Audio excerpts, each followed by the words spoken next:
Today, yes, it is the 7th sermon of the 7-sermon series on forgiveness. Yeah, I know, it's yay and kind of sad too, but we'll go with yay.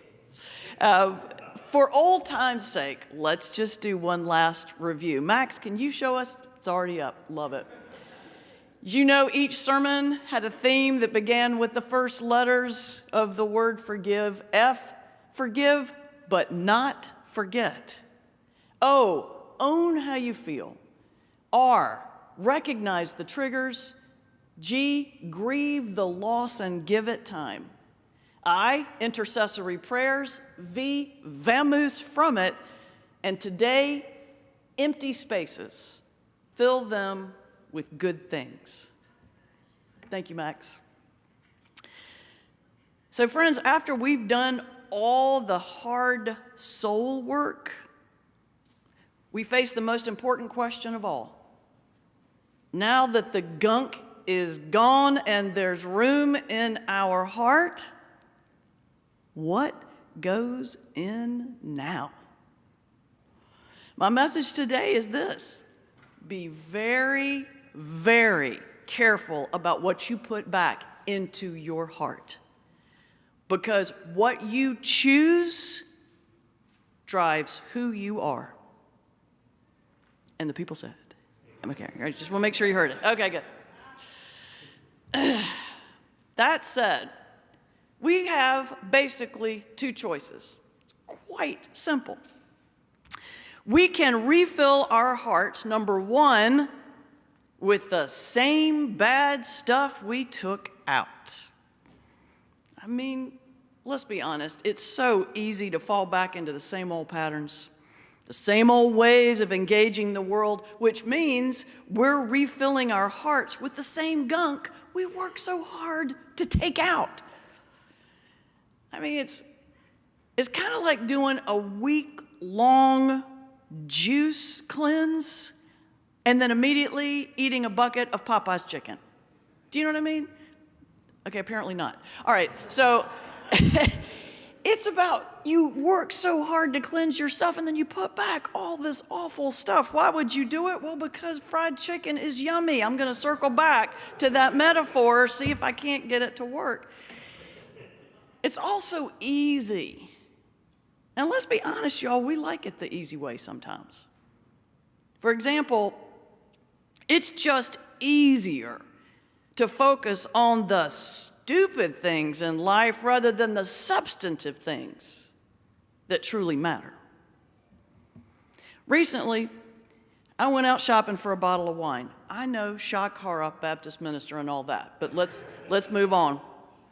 By chance, I ended up in a wine shop that thought a little too highly of itself. Anyone ever been in a situation? Yes, right. I mean, it's like a place that describes the wines like, it's a mere whiff of saddle leather, meets the slightest soupçon of geranium. You know, ridiculous. And this was one of those places. So I asked the owner for a recommendation for a reasonable Cabernet, and he leads me to a bottle from Napa Valley. Okay, it was $25.99, which I don't know about you, but that's not reasonable for me. But more importantly, the suggestion for food pairing listed at the bottom of the tab was astounding. Max, can you show this graphic? Food pairing, lamb, kangaroo. Are you kidding me? So I said to the gentleman, I had kangaroo last night. So maybe you could show me to another bottle. It's so easy to focus on the stupid things in life rather than the substantive things that matter, like who picked the grapes? Seriously. Were they treated well as employees? Did they receive a reasonable wage? It's easier to focus on the stupid things than the substantive things. It's also easier to doom scroll through the muck than dream of things that matter. I recently read an article that talked about the importance of online hygiene. Don't you love that phrase? Online hygiene. The idea that we need to be uber careful about what we touch online. Because like a virus, the ubiquitous online hate rants can so easily contaminate our thinking and therefore our actions. It's easier to focus on the stupid things. It's easy to doom scroll. It's also easier to wallow in the fear rather than work for the future. This week I was guest preaching in Canada, and on the way home at the Customs Border Patrol in the airport, things were pretty tense. I won't lie. The woman in front of me was fumbling with her passport and visibly nervous. And when she walked up to the counter, she was asked a long litany of questions by a very stern-faced agent. Finally, the agent handed her back her passport, and the woman stood there for a moment, kind of frozen, and then in this meek little voice said, What do I do now? And the agent leaned down, pointed at the door, and said, "Go home." Just like, wow, okay, that was clear. Kind of in the moment funny because she laughed, the agent laughed, but the fear was so real. It's easy to wallow in the fear and doom scroll through the muck and focus on the unimportant things. Why? Because these days, these worst of times, the brutish side of our human nature has been lifted up and emboldened and fully invited to take center stage of our lives and our world. U.S. President Abraham Lincoln, in his inaugural address, talked about the better angels of our nature. Friends, I'm afraid that our better angels are being shouted down by what I like to call our rock bottom angels. Now, while that may be a good name for a heavy metal band, it's not who we were called to be. Our scripture today from 2 Thessalonians deals with this square on. There, the Apostle Paul wrote this letter to the church of Thessalonica, where the members were experiencing what felt to them was the worst of times. In verse 4, Paul says, "We remember your faith in all the persecutions and trials you are enduring." Let's step back and look at it from a historical perspective. The Thessalonians lived within a Roman system of government that intertwined empire loyalty with religion. They were surrounded by false narratives and misinformation. They were accused of defying Caesar through their beliefs, many of the members being attacked, arrested, and dragged before officials. Sound familiar? In our 21st century world, I think we can all understand what it feels like to live in a time of persecution. Some of us may feel persecuted on a personal level, whether it's through relationship breakdowns or family issues or health issues or financial issues. Most of us, in various ways, are dealing with it on a political level. Last Sunday, I preached in a big church in downtown Toronto, a welcoming and affirming United Church of Canada. And in the sermon, I said this. I said, I stand before you today as someone who has been a proud American citizen all their life, but I don't even recognize the United States these days. And I said, I love my country, but I am ashamed of my government. There were so many people nodding in that congregation, I can't tell you. I mean, nodding subtly and politely because they were Canadian, but nodding. And it's not just America. From Gaza to Sudan to Ukraine, the world is mired in war and violence and conflict and hatred. I think we can all empathize a little bit with the church in Thessalonica. We all understand what it means to live in a time of persecution. And yet, here's the point. The Apostle Paul writes to these Thessalonians and tells them, in these worst of times, that they are called to be the best of people. Let me say that again. In these worst of times, they are called to be the best of people. Verse 11, I am asking God to make you worthy of his call. Worthy of God's call. Worthy of the call to love in a world addicted to hate. Worthy of courage in a time of fear. Worthy of hope when despair is all that is trending. Sounds like an impossible task. Paul knew it was possible, though, because he had a role model to follow. And that model was Jesus. Jesus lived the best of lives in the worst of times. And as 21st century disciples, Jesus is calling us to do the same. In the beginning of our sermon, I said when we refill our hearts, we have two options. Option one, we refill our hearts with the same bad stuff that we took out. Or option two, we refill our hearts with something very different. We refill our hearts with love and mercy and compassion and love. Now, how do we do that in the midst of this muck?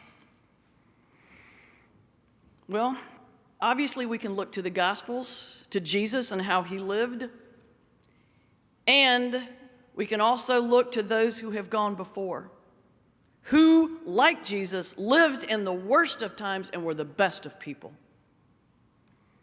Now, as y'all know, or maybe not, but I would think so, Friday was Halloween, duh.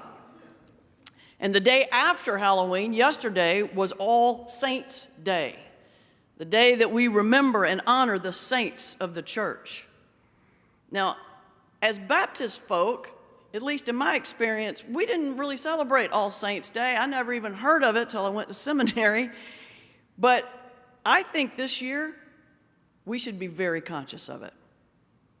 My friend and Baptist minister, Reverend Ken Sahesta, wrote a great piece about this, and he said, we didn't really have saints growing up in the Baptist church, except for like Lottie Moon.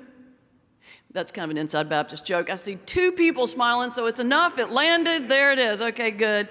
But he goes on to say, but now I believe there is no observance in the liturgical year in greater need of recovery than All Saints' Day. In turbulent times, we need a horizon beyond market reports and electoral predictions and the cacophony of broken-hearted headlines. Well, amen to that. So friends, maybe on this All Saints weekend, we begin to fill our hearts with the lessons of the saints who have gone before. And when I say saints, I don't mean necessarily the great theological saints that we all see in the stained glass. I'm talking about the saints in the streets. I'm talking about the saints with the people. I'm talking about the everyday saints who are truly continuing Jesus' work. And they're all around us. Examples of unconditional kindness, healing, and goodness that are happening in this world. Things we rarely hear about. But people who are desperately trying to hold together what's left of the shredded fabric of humanity. I mean, think about the recovery volunteers who were down in the Bahamas and the Caribbean to help in the aftermath of Hurricane Melissa. They're not down there asking what religion or ethnicity people are before they help. They're simply offering food and shelter and care to every human being in need. What about the medics who give aid to enemy casualties during wartime simply because it's the ethical thing to do? How might that mentality transform our war-torn lands? Or what about, say, hospice chaplains? Say the hospice chaplains right down here at Bellevue Hospital, they're not basing their prayers on whether the patient is a Cuomo or Mamdani. That, I read an article, okay, Mamdani, whether Cuomo or Mamdani is their candidate, they don't care. They're simply offering love and kindness and comfort for all people that they serve. These are the models we should look to so that our rock-bottom angels give way to our shiny new saints waiting inside. It's like the poet Mario Benedetti said, it's when we cease sparing ourselves and start spending ourselves that we truly come alive. I want to close today with a poet that I met up in Canada. His name is Malcolm Guite. He's an Oxford-trained artisan and poet and just raw genius.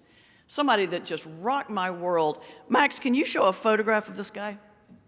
Okay, that should just tell you everything right there.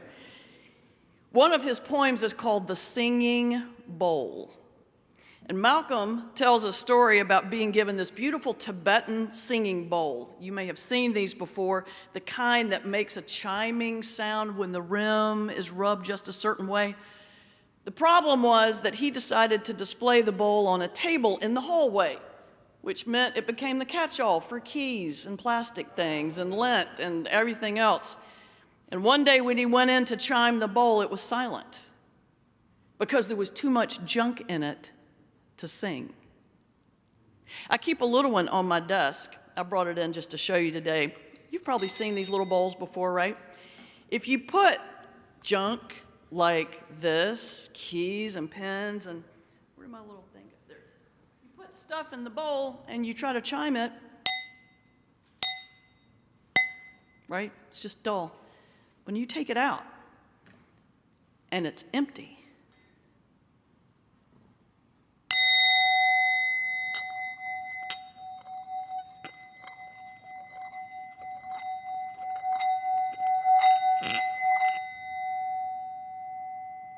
it sings. And so he wrote a poem about the need for emptiness and silence in order to sing. And he ends the poem with these words: become an open singing bowl whose chime is richness rising out of emptiness and timelessness resounding into time. And when the heart is full of quietness, begin the song exactly as you are. Friends, it's in the empty spaces, the thin spaces, the quiet stillness of a clean heart that miracles happen. And it's never too late for some miracles. No matter how hardened you feel your heart has gotten or how beaten down or beaten up it may feel, there is hope. It just takes clearing out the muck to welcome in the miracles. It takes shutting up our rock-bottom angels so that our shiny new saints can gleam through and sing. It takes filling our empty hearts with courage and mercy and hope so that we can be worthy of God's call. So that in the worst of times, we together can live as the best of people. And the people said,